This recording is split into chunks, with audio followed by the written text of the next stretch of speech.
Hi, I'm Mark. And I'm Stu. And this is Bad Screenplays. We've been writing screenplays for years, but couldn't get anyone to read them. On each episode, I read an unsolicited script. And I read one. We pull them apart and decide if they're any good, but mostly try and have fun with them. Maybe these screenplays will attract attention or get greenlit by First Draft Productions, our own fictional production company. What's the end of that joke on The Office where he's telling, and then someone walks over to him and he's like just shuts the joke down straight away. Oh God, yeah. Oh yeah, and they're like, "What would you say?" Was it nah? It's horrible, isn't it? It's so horrible. Oh man, I've been watching more of the Steve Carell Office as well. Oh, it's just great. I still need to watch it, you know. Yeah. I know we both enjoyed the same documentary this week. We did. I watched 2 episodes of it. Yeah, the Mormon murderers. The more something like that. I can't believe that people would say to me, "Why have you got guns in your apartment?" America's cookbook. I had to turn my volume up to like 90% when that documentary started because he's speaking like that. I was like, what? I was like, oh yeah, it was definitely you. yeah, right. You got an anarchist cookbook. He's like, what more do you need? Dude, that look, I'm not going to spoiler alert or anything. I'm sorry, but well, maybe I should. Spoiler alert. Oh, and actually, shit. No, you've only watched 2 episodes. I have watched 2 episodes. All right, I'm not going to spoil it then. I can't say. Oh shit! I'll speak to you about it next episode. There you go. I did watch another great documentary on Netflix. It's not really the type of stuff that I've ever listened to, but it's a Biggie Smalls documentary. Have you seen it? Netflix is trying to get me to watch it. Yeah, I've seen the promo for it. I haven't watched it though. Oh man, it's so good. Really? It's so good, honestly. I've been like fairly dismissive of that whole scene, especially like 90s like hip hop and stuff. Death Row and all that. Yeah, I just saw it as like that confrontational and people like wielding guns around and being horrible to women, and it was just never really my scene. I was always listening to other stuff, you know. I was just listening to like dudes playing guitars and that.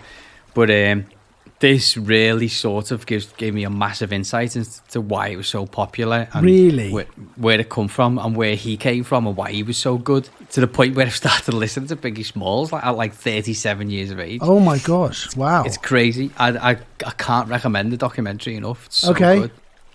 Fantastic. Oh great. All right. This is good as added to my list then. Yeah, really good, because you know there's some artists who are just like the best in the genre sort of thing, and they're just head and shoulders above everybody else. Right.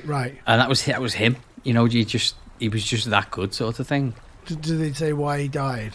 No, I think that's another film. No one actually, apparently, well, someone knows, but I haven't delved into the whole Tupac Biggie Smalls. Right. I think that's the type of thing that's been done over and over and over. So this is more focusing on like him and his career and where he came from and the rest of it. Yeah, just as a kid, and then like his ascension up until he was famous, and then they just say, oh, and then he was shot because there's a feud, blah blah blah. Right. Doesn't really give much like shine a light on that too much. It just talks more about the guy and his art. Cool, art, man. Stuff like that. His art. Really good though. All right. Oh, nice. So all I've got on my list is all I've got on my notes is Reddit. Man gets slapped back to factory settings. Must have been a clip I enjoyed at some point, and I just wrote that down. As like you got slapped so hard, you got slapped back to factory settings. I think he's some little skinny. I remember he's like a skinny little scrote, and he was like squaring up to some 8-foot bouncer, looked like the Mountain. And he was just like, and he kept getting closer and closer, and he's dancing around. The bouncer's not moving, and then he just like jabs him in the chest. The guy goes, "Wash!" That's a factory setting. Yeah, and the camera can't pan down quick enough to follow him. And when he catches up, he's just going on a drain cover. Oh God, That's horrible. Fast asleep. Yeah, it's horrible. So that's all I've got on my notes to write. Sorry about that. Slap back. I mean, to be fair, I'm definitely going to use that all the time now. Right. Back to factory settings. I started listening to it. A new podcast. I've only listened to one episode. Listened to loads of new podcasts because I went ages without finding any. It's called The Battersea Poltergeist. It's a BBC one. What? And it's, do you know that the Battersea Poltergeist where the girl got flung across the room in like the 1960s, I think it was. What? No, or in Battersea? I'm guessing. Yeah. It wasn't in Hackney, was it? Why wouldn't that be in Hackney? Because it's called the Battersea Poltergeist. Okay. I didn't realise you were just being a dumbass. No, I was. No, I never heard that. So she gets like flung across. It was like a BBC documentary about this household that said that there's a poltergeist in the house, and it's proper famous. Like, look it up. You will have definitely seen it, or you will have seen it like referenced or like flashed up on like a documentary or something. Right. Like that. But part of the footage, this girl gets picked up and thrown across the room, and it's on camera, and there's no one. No one's really explained it, but people say it's a hoax and people say it's not. Anyway, this guy goes and reopens it and investigates it and goes right through it all again. But it's very, very well done, really well done. Really? And it's creepy as fuck. It's really good.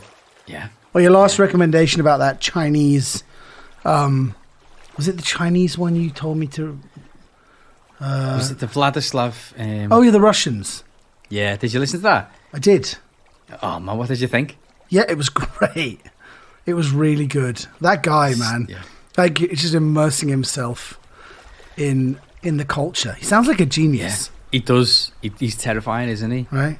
It's convinced me that Putin is basically just like the figurehead, and that guy's did most of the other stuff. Yeah, it sounded like Putin was like he was just a mid-level KGB officer that never excelled, never shone, but he just in the right place at the right time.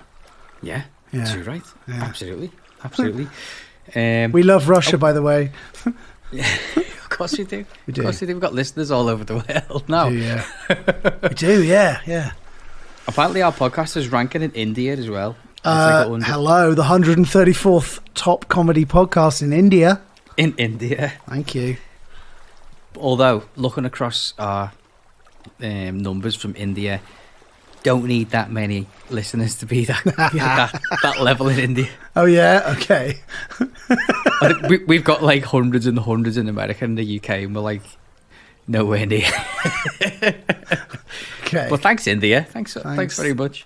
Thanks, India. Okay. So I've sent you a script, Hugh. What's the script called? It's not even got a title. It has LOTR2T, which I know what LOTR means. And what does 2 mean?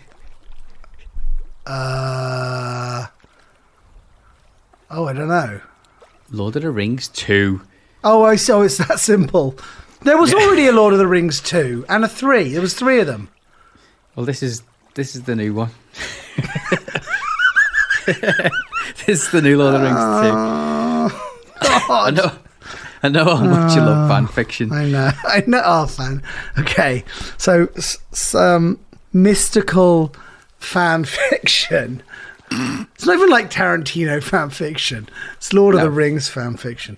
Okay, no, because that'd be giving you what you actually want, as opposed to what you really, really want, as opposed to what I want you to read out. I'm just scanning the first couple of lines here. You might have to help me out with some of these. Okay.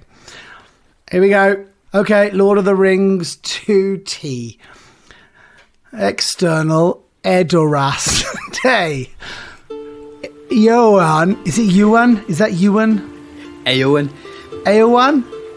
Yeah. Ugh. It's like the way the Irish spell. Like QJR.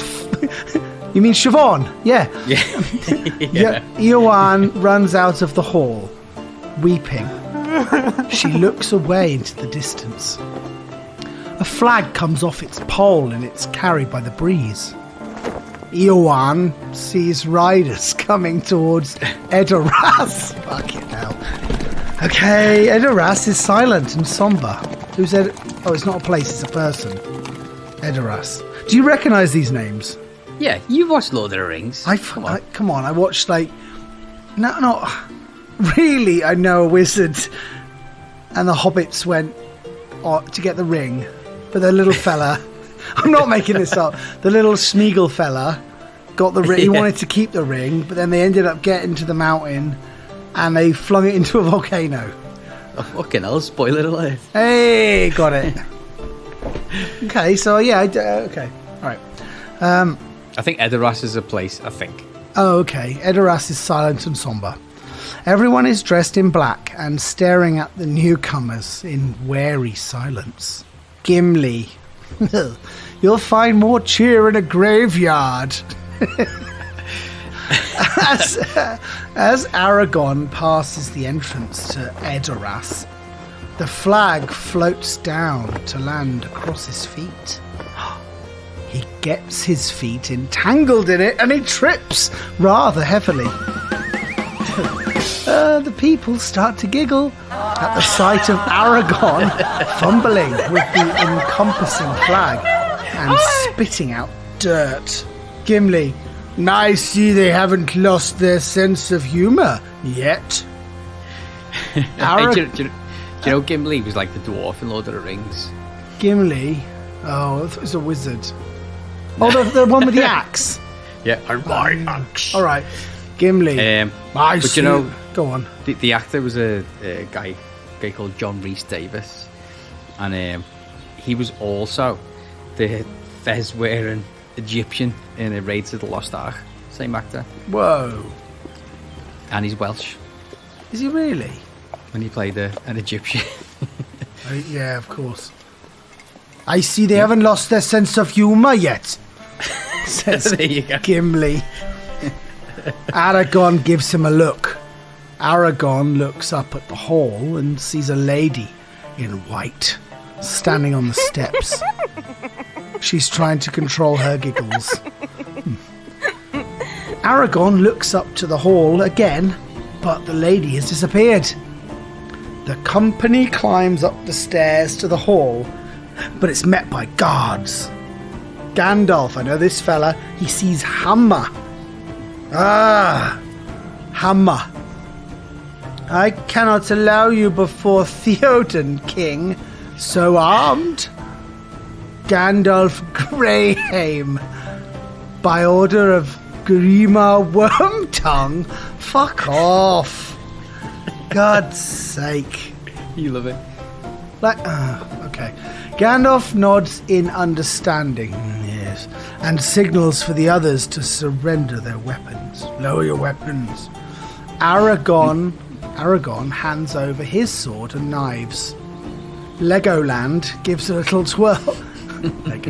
Legolas gives a little twirl to his knives and stabs his own palm. What a dick. Legolas, it actually sounds like a female employee of Legoland, doesn't it? Legolas! Yeah. The Lego Baron and the Legolas. Legolas. Yow! Says Legolas. I can just imagine someone with like a yellow t-shirt and like a red cap on or something now. There's the Legolas. Yeah, Legolas. There's another outbreak of giggles. Hammer glares at the guards, silencing them. Then, trying to be unseen, he lets out a little guffaw himself. The guard motions towards Gimli's axe. My axe. Gimli hands over his axes reluctantly. Oh. Hammer, gesturing to Gandalf. Your staff? Huh? Says Gandalf. Gandalf glances at his staff. But this is my prop. Prop? Says Hammer. Yeah, you know, to entertain the king. Let me show you. He does a Michael Jackson-ish little dance, complete with a moonwalk. Oh, God. Imagine Ian McKellen doing that. Yeah. Michael Jackson, though. I mean, Michael Jackson, he's at this stage right now in 2021, he's genuinely is just a terrifying figure, isn't he? But there's no one's agreed that. Like, you turn on Radio 2 and it's going, Billie Jean. Yeah. You're like, if this was really,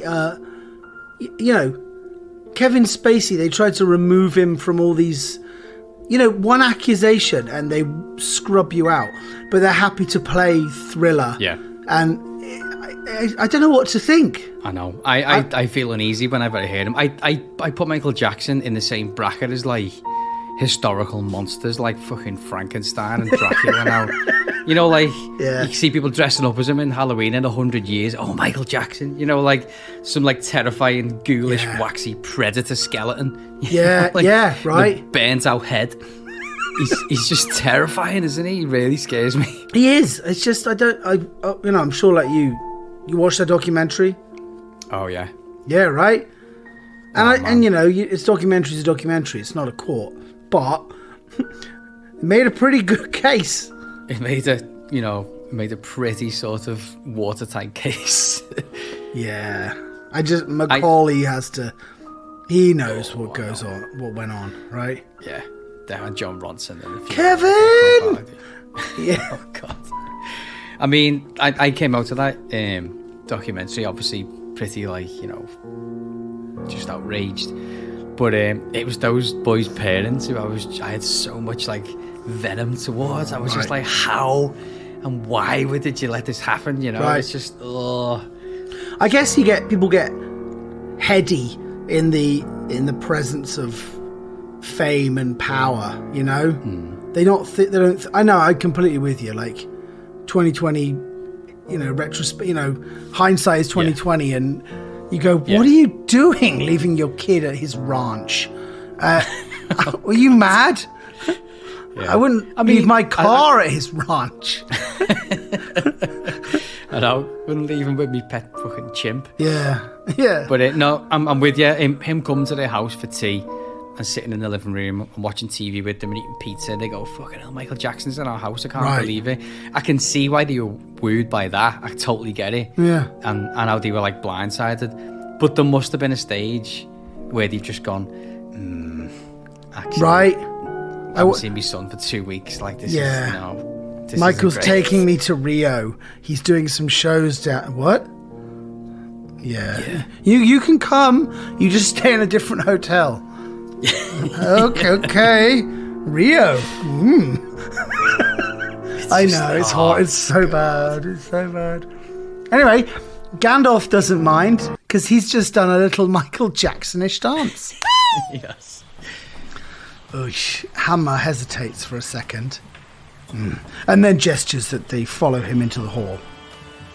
Gandalf gives Aragorn a tiny wink and enters the hall, leaning on Legolas's arm.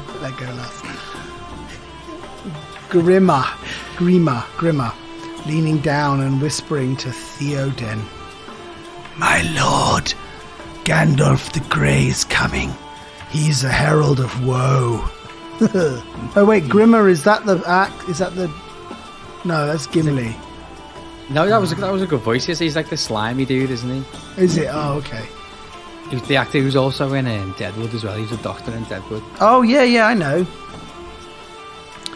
Gandalf, the courtesy of your hall is somewhat lessened of late, Theoden King. Theoden, weak voice. Inflation, old boy. Inflation. Have you seen the price of tomatoes? Horrible. Can't afford a decent sandwich. I'm starving. And what's it you want? As Gandalf approaches Theoden, Aragorn, Legolas and Gimli pull back and survey the hall and its hostile occupants. A group of men start to follow their steps with hostility. Grima, whispering to Theoden, "He's not welcome." Theoden, doubtfully, "He might be bringing a pizza?" What the hell? Okay, so this isn't Lord of the Rings 2. Before we get too much further than that, Do you know much about the new Lord of the Rings TV series, the Amazon one? Literally the first time I'm hearing about it. Oh, really? Okay. Right now. So it's been in. I think it got announced in like 2017, something like that. And then a lot of people were like excited, going, "Okay, Amazon are going to do presumably a big budget Lord of the Rings, whatever." I'm pretty big fan of Lord of the Rings, so I was a bit skeptical, thinking, "Fucking hell, really?" Yeah. Apparently, it's already the most expensive TV show ever made. What? And that's just from the rights. That's before they even started making it. No way. They spent £250 million on the rights for Lord of the Ring, and then they're going to start making it, and they reckon the production's going to go like over $1 billion or something like that. They haven't shot a frame yet. Like, this is going to be more expensive than The Crown.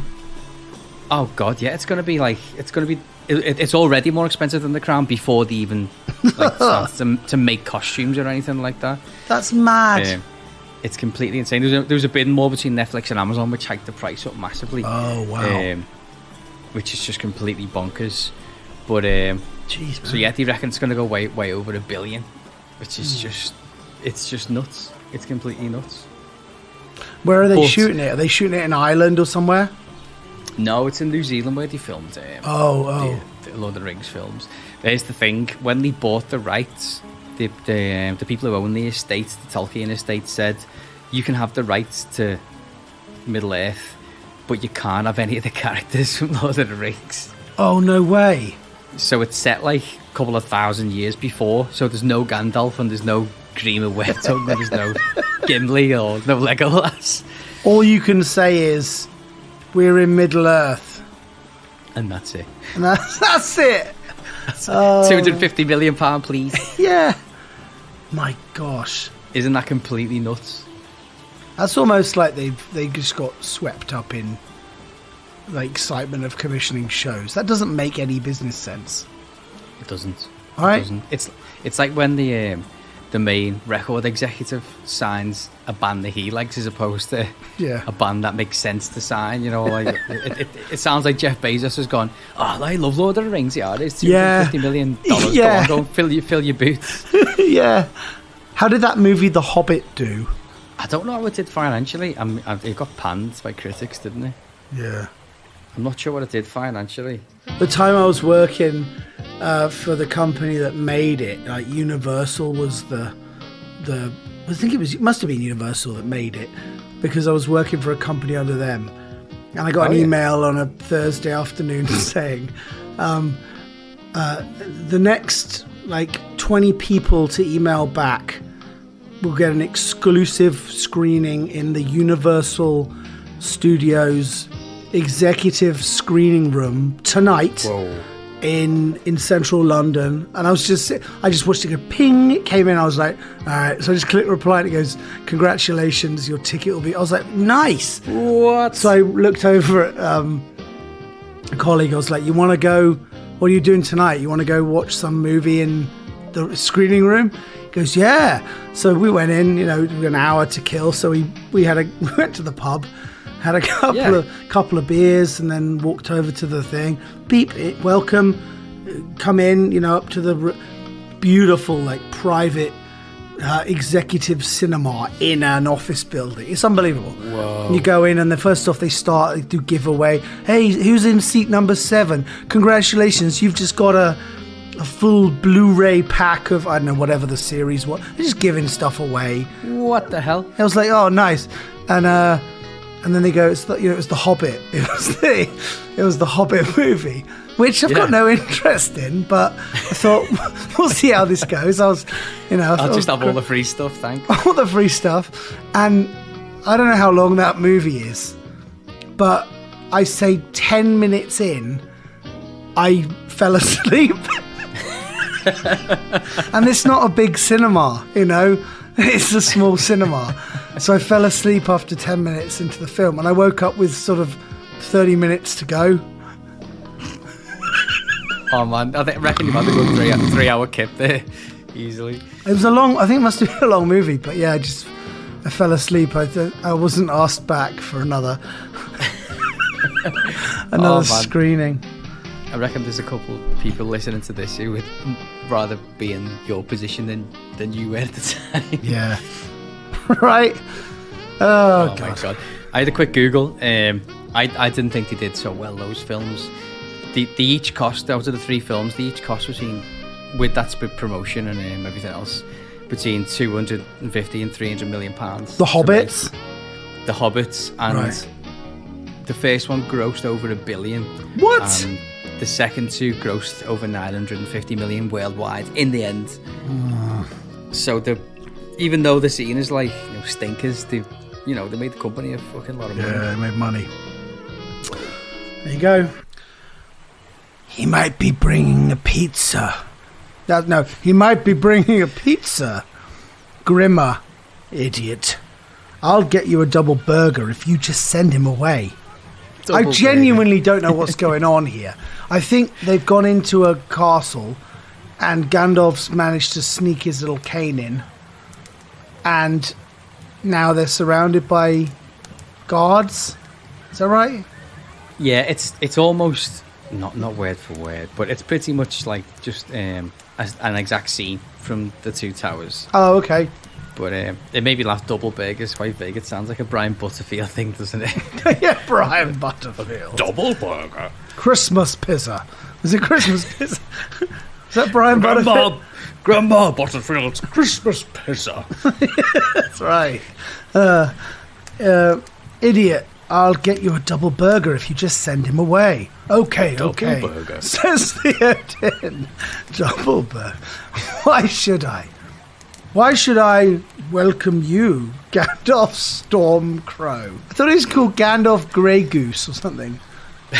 Grey Goose. What was he called? Gandalf Grey...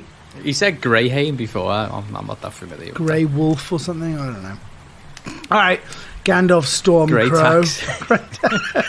Yeah. To Grimmer. Remember, a double burger. He sits back. A look of doubt comes to his face. Theoden to Grimmer. Is that his real name? Stormcrow. There you go, Stu. Get your answer. Just question, my liege. My liege. All hail Xanthia! Hail Xanthia! Oh, fire upon us all, lest the vicar be true. Rub-a-dub-dub!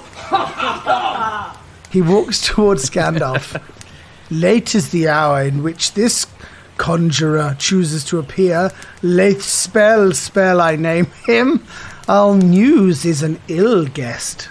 What the fuck?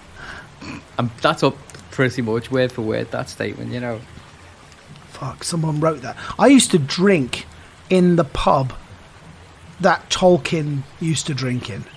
Oh, whoa, in Oxford? Yeah. Off of, I can't even look it up, but it's this big wide road with parking either side, and it's got a bunch of pubs. One's called The Bear. It might be The Bear. Is it another one?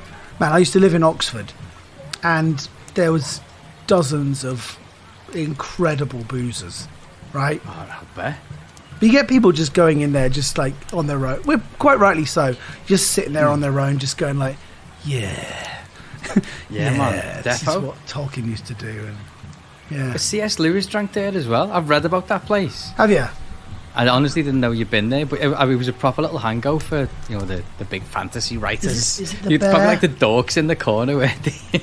yeah, right. Losers. Oxford playing D&D. Oxford. Oxford Tolkien Park. It wasn't The Bear, was it? It was Eagle and Child. Eagle and Child. It's on this big street. St Giles. Bunch of colleges around. St Giles, big road. Yeah. Wow. It was nice. Oh man, I'd love to go there. That sounds great. Yeah. You can do a good pub crawl in Oxford. Oh yeah. Right. Should do that. Oh man, that'd be great.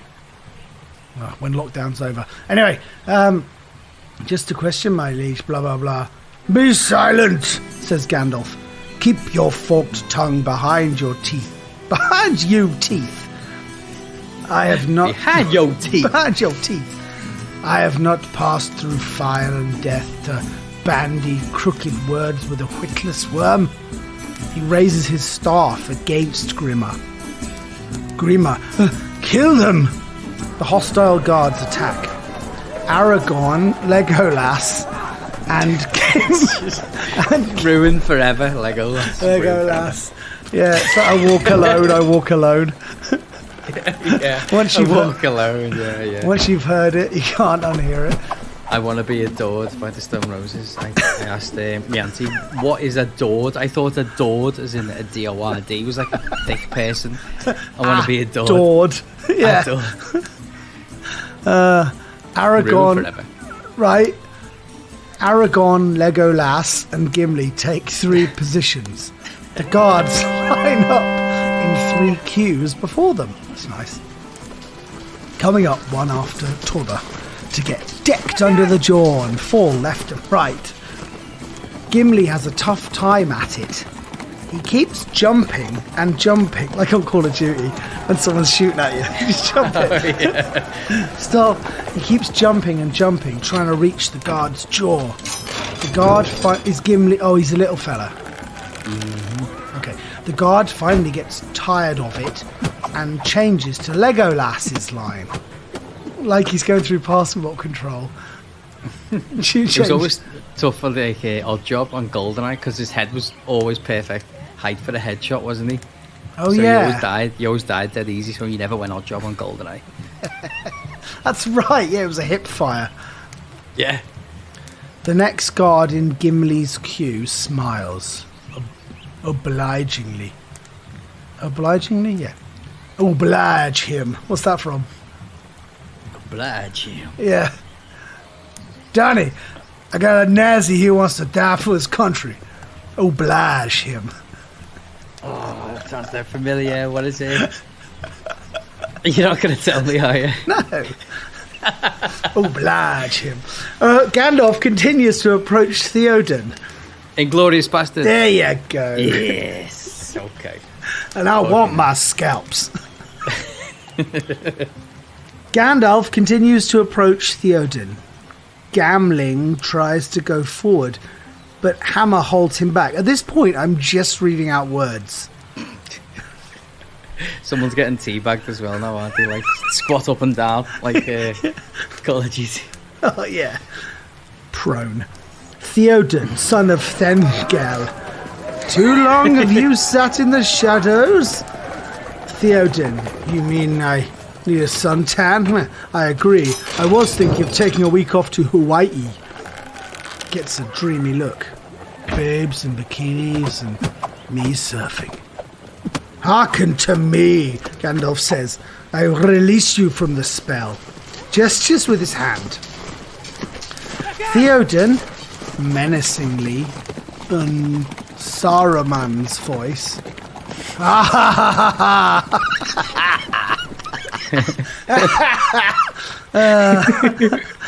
Gandalf opens his eyes in surprise. You have no power here, Gandalf the Grey. Gandalf throws back his grey cloak, exuding blinding white light, which fades to reveal a multicoloured, spangled, shiny 80s disco-style dress underneath. Yep. Theoden is thrown back against his seat. Gandalf.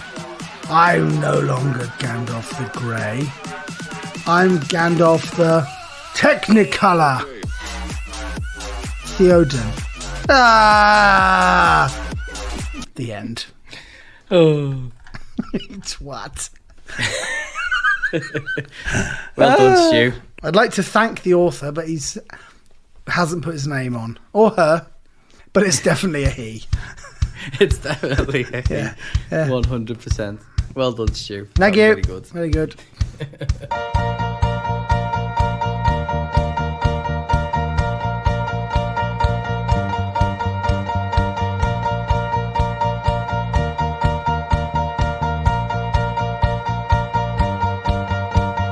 This is King Theoden, now approaches Gandalf. Saruman's controlling him, then Grima Wormtongue fucks off.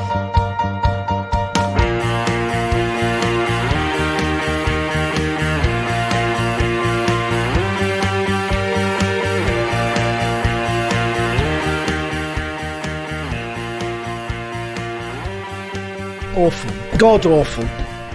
I enjoy listening to you read out those ones, Stu. I'm sorry. I know you don't, but I do, so that's just the way it is. Lord of the Rings fan fiction.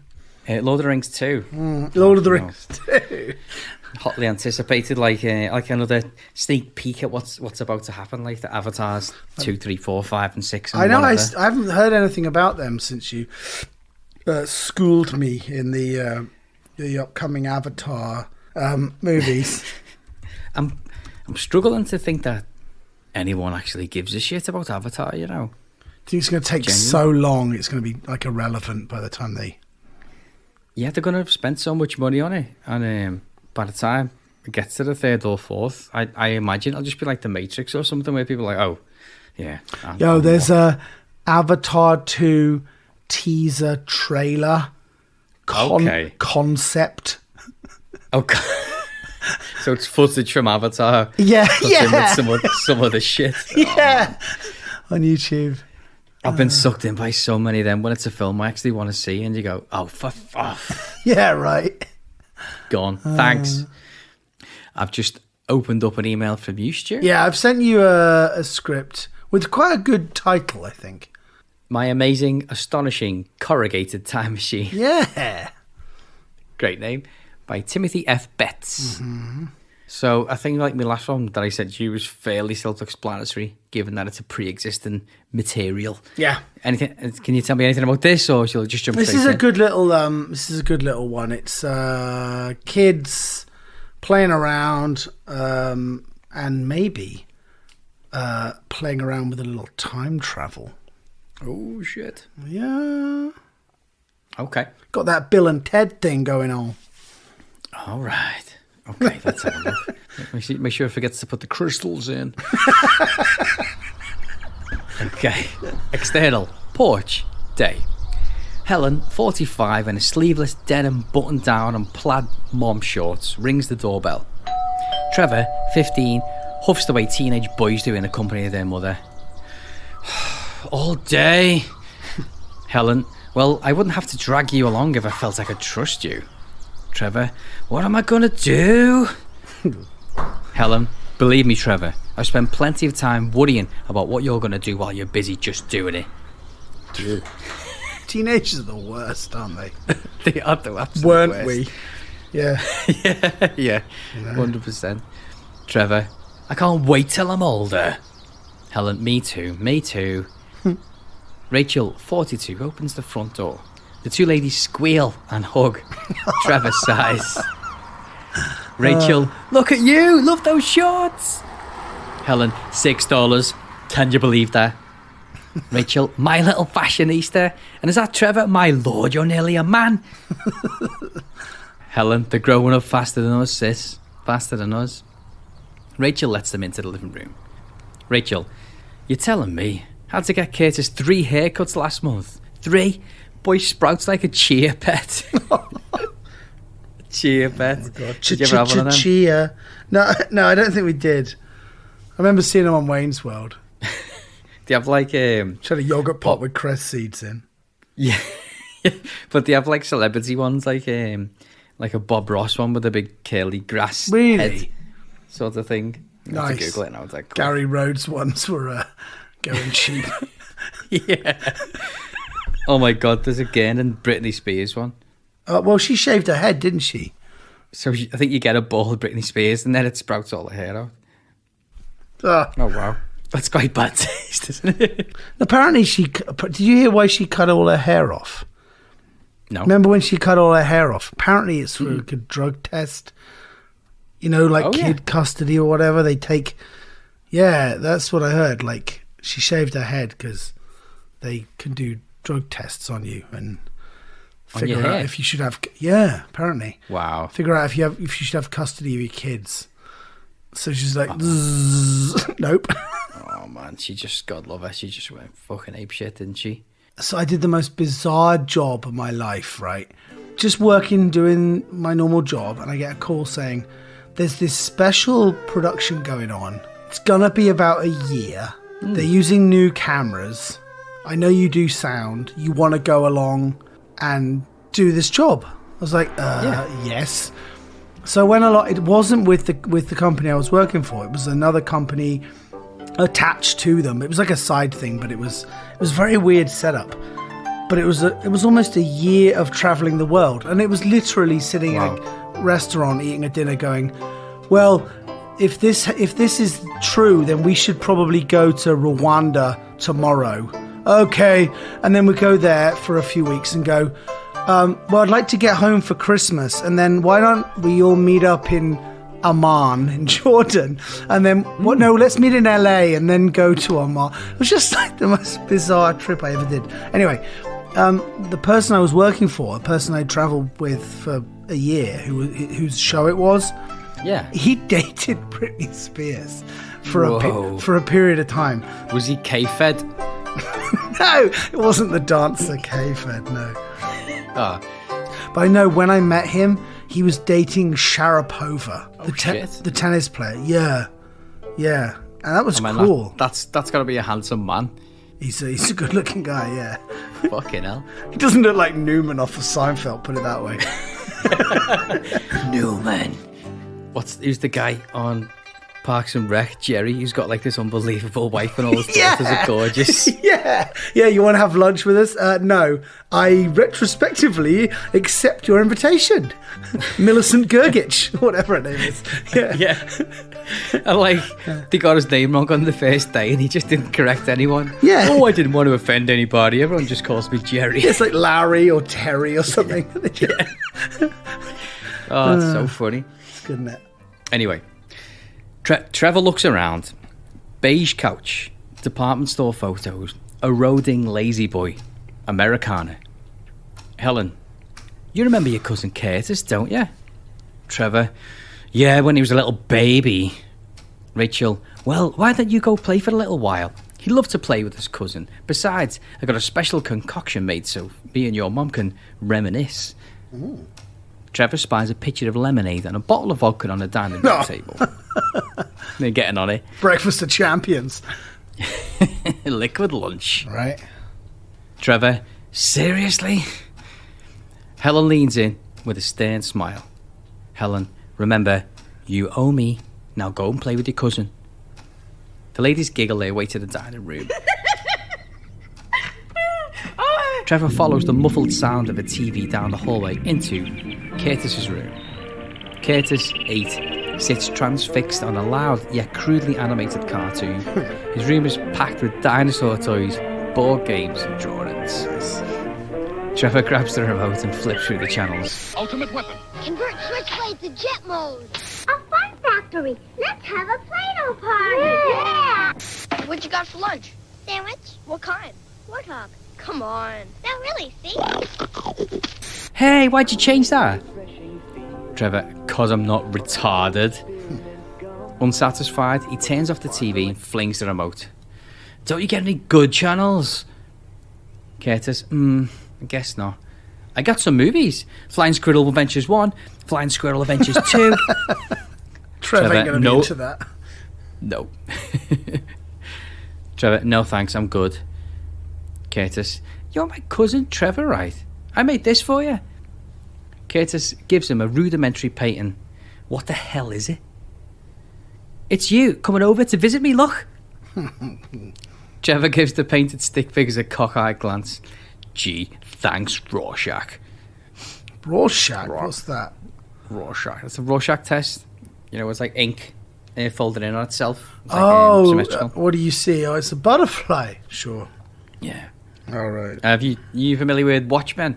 Oh, The Watchmen. I actually went and saw that in the cinema. I thought it was really good. The movie? Mm-hmm. That was a long time ago. It was a little... What is it? TV series now, HBO. I think it's HBO. So Rorschach was the main character in... One of the main characters in Watchmen. And there's a Watchmen TV series. It's really good. I recommend it. And it's like you've got the mask on and there's like the Rorschach like ink on the mask and all that stuff. Like, so that's who Curtis must be. Thanks, Rorschach. Yeah.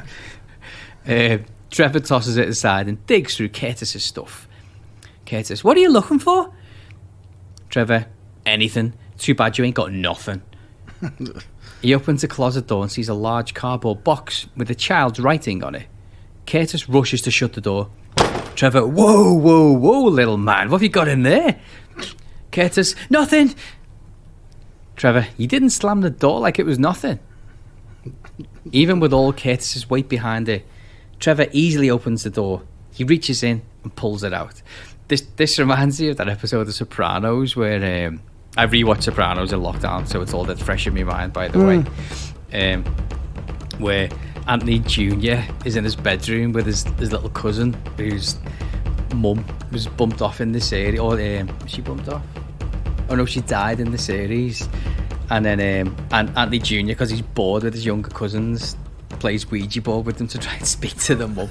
Oh no! It's awful. Oh no! They all start crying, and then Tony Soprano bursts in and starts slapping AJ back into default settings. Default settings, yeah. Wearing his vest. Yeah. I love it. I love it. Oh god, what a series. What a series. Oh mate, it's so good. Even now, watching it 20 years later, it's so good. I watched a movie this week with Gandolfini in. Oh yeah. Oh, you know what it was? I rewatched Zero Dark 30. Oh, okay. You know that Bin Laden one? I was just reminiscent for the old days and thought I'd watch a raid in Abbottabad. So I rewatched that. That's what you were in the humour for at the time, yeah. Yeah. Well, I went there after, but that's a different story. Of course you did, Stu.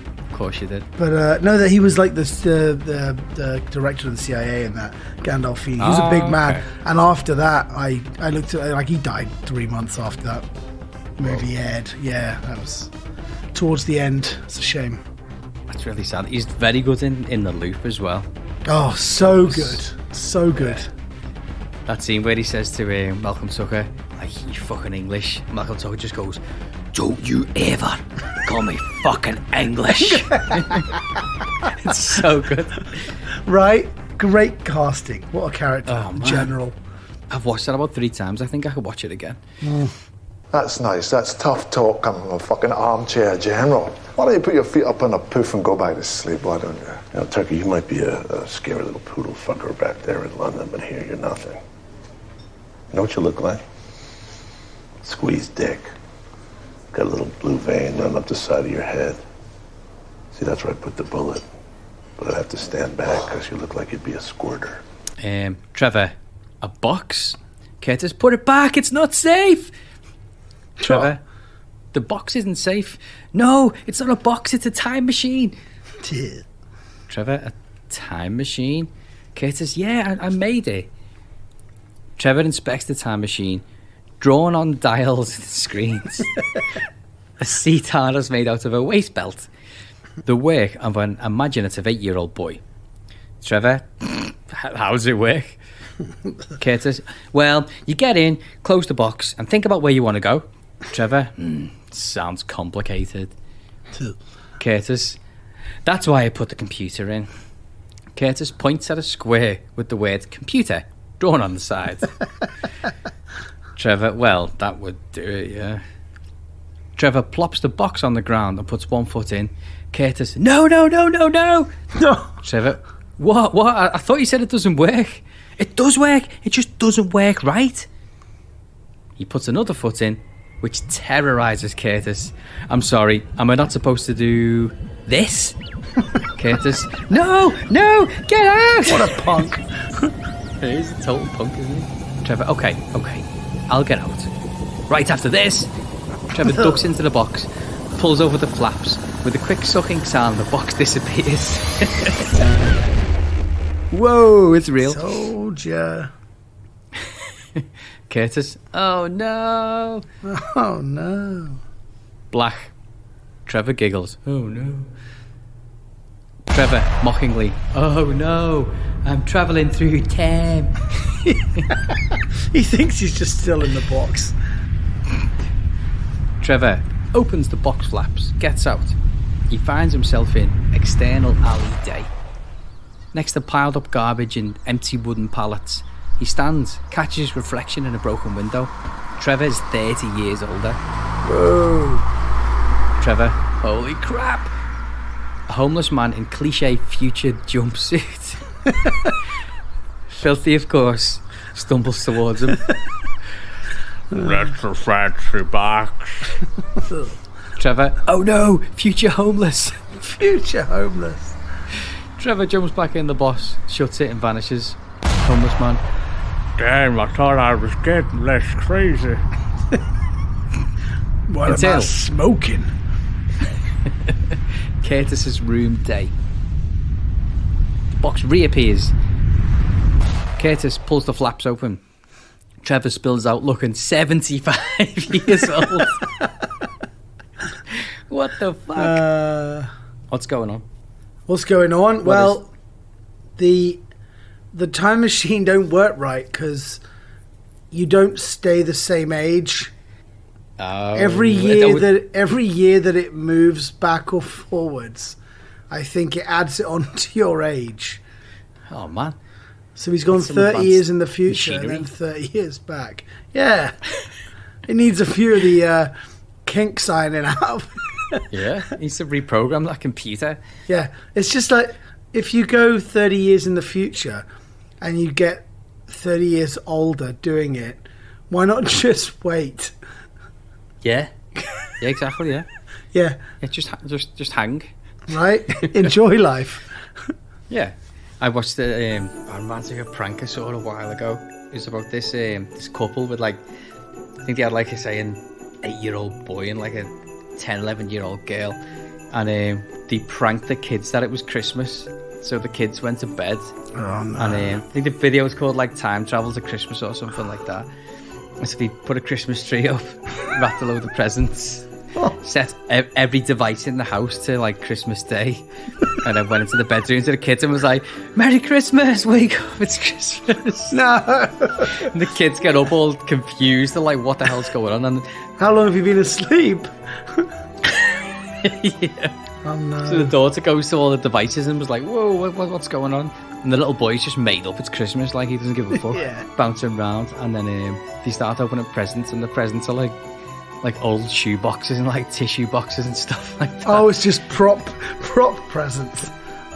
So at the beginning of the video, the parents have videoed themselves going, "Okay, so we're gonna prank our kids. I hope they don't get mad when they find out it's not really Christmas." I was like, what the fuck do you expect to happen? Yeah, proper. Oh, that's so bad. Were they millennial parents? Oh, 100%. Yeah. Hi guys. They spend more time talking to YouTube than they do the kids. Yeah, definitely. It's they're all about YouTube hits, at the expense of the kids' sanity. You can't fuck with a kid's Christmas for views on YouTube. For your YouTube channel. Fuck, I stumbled across this YouTube channel this week. I was YouTubing something, I can't remember what it was, but they must have talked about it. It's the worst YouTube channel you could imagine. It's two people from Scotland, they're married, I guess. He's substantially older than she is. Right. But both of them they're big.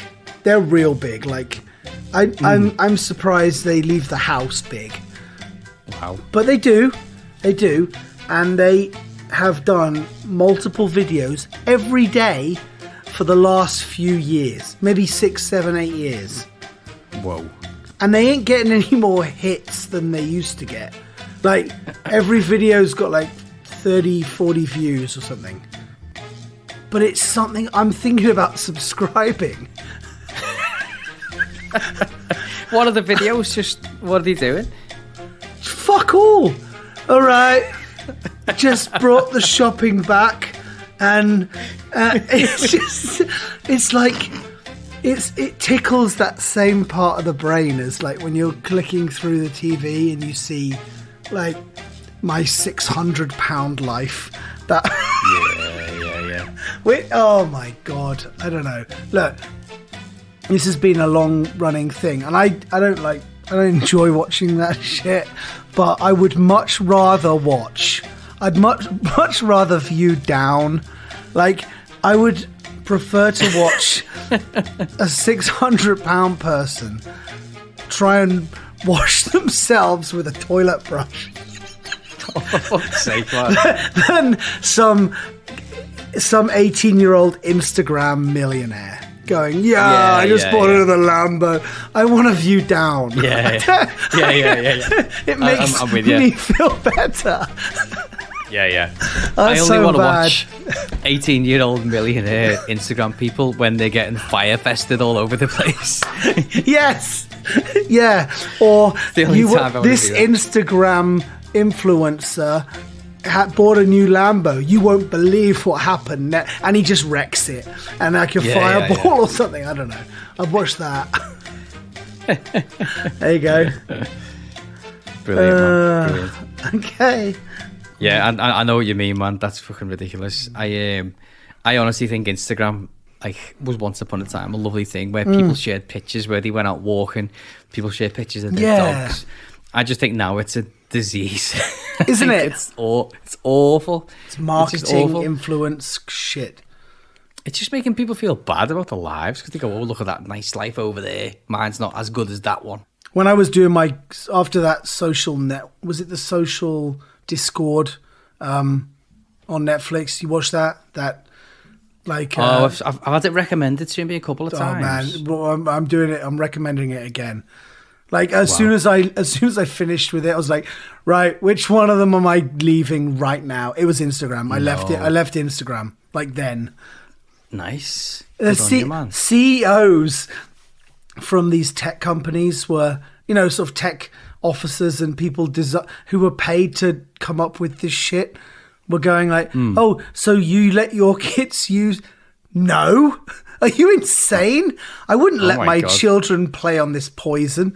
And one guy goes, I was the head of making this more addictive. Like, I was the one designing this stuff so people would put in more hours using it. And then when I got home, I was not immune. I couldn't stop using it. He was like, it's so bad. Yeah. That's like McDonald's getting the perfect balance between salt, sugar and fat. The way you want to keep eating it. And then kids just go, may give them toys as well. It's the same principle, isn't it? Really is. Rewards. Oh my God. I know. I came off all forms of social media apart from WhatsApp. It's now March. I came off them last July. Nice. But just for my own sanity, I thought I spent a long time getting really wound up on Facebook over politics. I started tweeting angrily on Twitter and Instagram. I was never really that into Instagram anyway, to be fair. And I thought, okay, I'm going to see how long I can last. Yeah. And I God's honest truth, I haven't missed it. Really? Honestly, I haven't missed any of it. So I need to watch that, actually.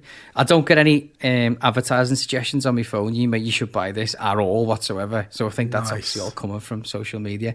The only social media I use is Twitter for this podcast and Reddit, because Reddit's a great laugh. Yeah, definitely. Oh, man. Yeah, it is. It's great. But no, that's good. Good for you, man. That's really good. It was an experiment. I'm definitely cutting back. I removed some apps from, the Facebook only gets looked at. I'm on the Facebook because of the motorcycle group, the shit I'm interested in. Yeah. And that doesn't happen on the phone. That happens on the computer. I don't have the app on the phone anymore for that. So I'm trimming back where I can, but it's healthy, and you have conversations with people face to face and stuff. Right. Yeah. Like we are now, Stu, Yeah. Okay, time machine.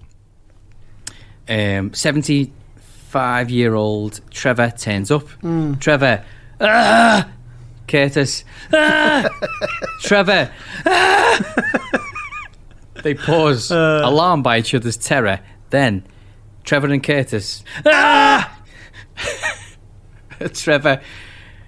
Curtis, it's me. Curtis, me who? Trevor. I'm not doing that anymore. Yeah. Curtis, you look really old. Trevor, I know. Curtis, no, like really, really old. Trevor, I know. Curtis, no, like really, really, really old. Curtis grabs a toy mirror and shows Trevor his septuagenarian face. Trevor, why am I old? Curtis, I don't know. How far into the future did you go? Trevor, I'm not sure. Why? Curtis, because the machine makes you old. Like, old as you go, and even older on the way back. Trevor, why would anyone make a time machine like that? Why would you do that? Why? Why? Curtis, sorry. How does your time machine work? Anyway, I told you not to go in it. Trevor, you said it didn't work. Curtis, I said it didn't work right. Rachel, off screen. Boys, what's going on in there?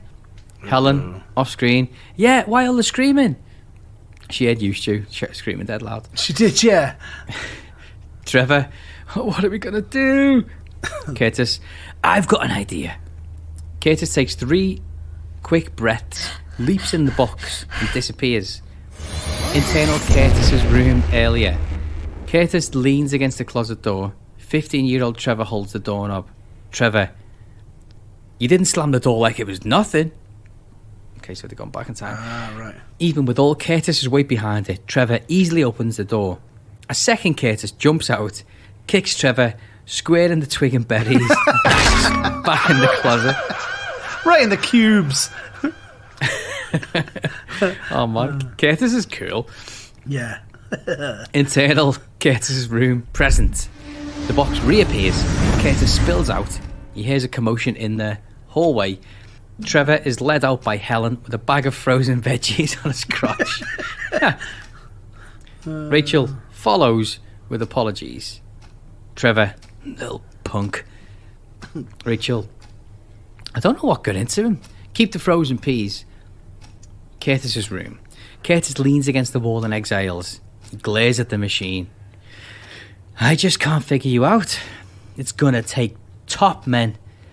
He leans at the box, puts it to the back of his large closet, next to the board games, chemistry sets, and other childhood figures. Curtis, top men. Fade out. What the fuck does that mean? I don't know. Top men. It's going to take top men. Top men. Top men. Oh, that's funny. Oh, that was a great script. That was loads of fun.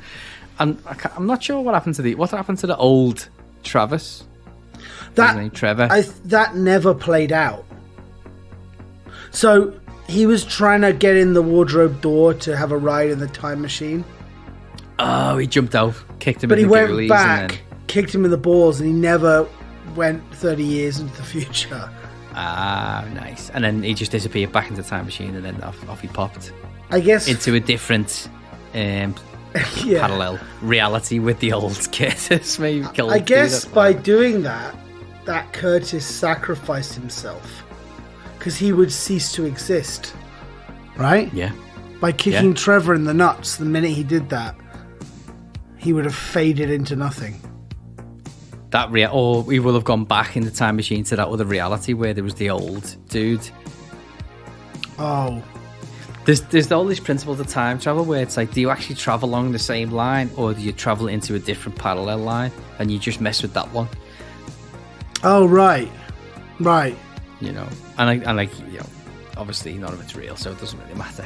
but people argue about this shit. Well, yeah, the most interesting thing I got, like, when I was doing physics and they're talking about the sun and the speed of light and everything, you know, if the sun explodes, it would take, I can't even remember, like 8 minutes before you on Earth would see it explode, because it took 8 minutes for the light to travel. Like, if you could get somewhere quicker than the speed of light, then you're somewhere before something's happened. Like, if you were on the sun and it exploded and then you managed to get to Earth instantaneously,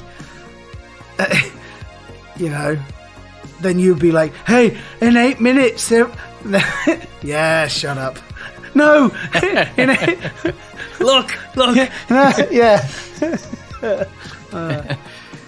To jump back and kick people in the balls just so they realise. Yeah. But then, That was as fun, man. everybody knows, if you travel fast and as close to the speed of light, you get infinite mass, and it's impossible. So, yeah, there you go. Oh man, I have no idea what you're saying. Sorry. Fun. Infinite Mass sounds like a good name for that YouTube channel you're watching. Yeah, very good. So you are you back in work now? Down at the whiskey factory again? No, I'm in a soundstage building a new set and stuff like that. Okay. So I took a week off work because I was moved to a new location, which is nice. quite good. And then I'm back in work now, but I'm still working on the same production. Nice. But there's a lot of we did an outdoor set recently, and there's a lot of sneaky people taking pictures of it and posting them online, which is Really? very naughty. Yeah, it's quite People naughty. who worked on the No. Oh, okay. There was crowds and crowds of people because they knew it was there. I mean, it was all open and people were walking through it, and it was in the news and stuff, the set. Right. But then they closed it all off and went to shoot it, and people were reaching cameras over bridges and long lenses and taking photos and stuff. Yeah. Do you ever get you're doing something and then someone will fly a drone over or something? You ever get that? I've not seen it. I'm sure it happens. Right. But again, and like I say, it's quite rare that I'm on set when they're actually shooting because I'm building them, and I'm usually a couple of weeks ahead, sort of thing. So it's not all that common for me to be around the casting crew. What happens to all the timber once it's all done? Do you go and rip them down again? I've worked for a lot of... Oh yeah, we rip the sets down, and if it's going again for the second series, you just take the just the walls down and all that and put them into storage. If it's a dead set, it gets scrapped, or they might use some of the bits. If it's like a period thing, they might reuse the flooring and some of the windows on a different set and just paint them different and stuff like that. But it's criminal, actually. This production is quite good with using a lot of the waste for different sets and reusing it and stripping it down. I've worked for other productions where it's criminal how much of it gets binned. It's crazy. Do you just say to anyone needs some 18mm ply, go help yourself, or what? It's happened loads, that genuinely, because a lot of it's just going into a big skip. Right. But it's surprising how much of it you can use again. But yeah, a lot of that does happen. Cool. All right. Save the waste. That's great. What am I doing this week? Nothing really. The summer's sort of opening up. We've got a few jobs now. We're actually here. No, in the UK now, lockdown is it's not over, but there's a route out of lockdown, as they say. Right. So they keep telling us these dates are just examples. June 1st, July, whatever. And don't put them in your calendar yet. They might not. Everyone's booking holidays after. No way. I have to tell you, the roads are so busy now, and I'm seeing people out, big groups of people, and in people's heads around here, it's over, which is dangerous. But for us, we're starting to get a few. We might cover this job in the summer. We might do this. We might do this. So they're planning. They've got a plan, haven't they? Yeah, exactly. President Biden is coming over to the UK this summer. And no way. Is it the Euro? Is it Euro football this year? The Euros. It's supposed to be, yeah. However, the backup plan is, if Europe is still the mess that it's in with the vaccinations and all the bullshit, they're going to hold the Euros in the UK. So that's another. I know, that's the backup plan. So they're working on that. Oh shit, that's insane. Yeah, man. Yeah, and the Olympics going ahead in Japan, and there's a bunch of stuff happening this year. That's crazy. You probably get to find out about a lot of news before it's actual news, don't you? Yeah, and I'm always, stuff like presidential movements, you don't just talk about that stuff unless it's in the news already. I looked it up. It's So you wouldn't say it unless it was common knowledge already. Not for publication. Okay. You wouldn't talk about presidential movements unless it was on your podcast. Yeah, I mean, because who's listening to this? I've done that before with speaking about sets I'm working on, which is less important than presidential movements, and then I've had to like hold myself back because you just don't talk about stuff you're working. You just don't say it out into the open, or you just don't share photographs. But a lot of the stuff I'm working on, it's like this one particular set I was just talking about. I feel even weird talking about it because it's just career suicide. Yeah. Like hundreds and hundreds of people have been walking past it daily, seeing it. You know, so and then there's people like taking pictures of it, and they're allowed to really. You know, it's only when then they put the sign writing on it and close it all down and stuff and dress it when, you know, people don't get to see it. But loads of people know that this set exists, but I still feel a bit like closed up talking about it. It's weird. Yeah, you know? absolutely. You must get the same pang of that, you know. Yeah, absolutely. You've got to be super careful with the social media and everything, you know, because it can, you know, you say the wrong thing at the wrong time. You've seen it happen. Yeah, it can kill you. Oh yeah, people just disappear. Yeah, God. Bye. All right, I'm gonna disappear. Yeah, me too, man. I've been playing Civilization 6 again, so I'm getting right back into that. So Nice. I'm out of here. I got my Xbox fired up again. Actually, it's been a while, but Call of Duty Cold War. Nice. A little bit of that. Boss. Anyway, Right. man. Loads of fun. Take care. See you Next soon. time. Bye. Bye.